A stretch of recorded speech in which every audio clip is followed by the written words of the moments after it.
Bizipoza elkartea, Gipuzkoako Kirol Egokituen Federazioa eta Artaziak elkartu gara lehen aldiz, Ari, sormena eta mugimendua proiektua martxan jartzeko.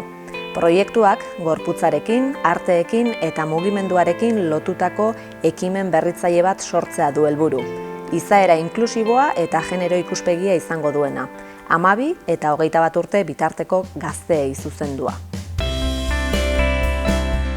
Irailean, Jordi Cortes koreografo sortzailearekin izandako ikastaro trinko aberatsaren ostean, orain, ari gara, Errenteriako dantzagunean sormen laborategi guneaz gozatzen.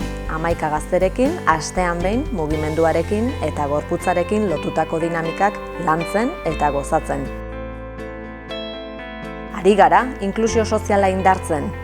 Ari gara, genero ikuspegia indartzen. Ari gara, euskara indartzen. Ari gara, hezkidetza indartzen. Ari gara, guztiontzat den jarduera fisikoa indartzen.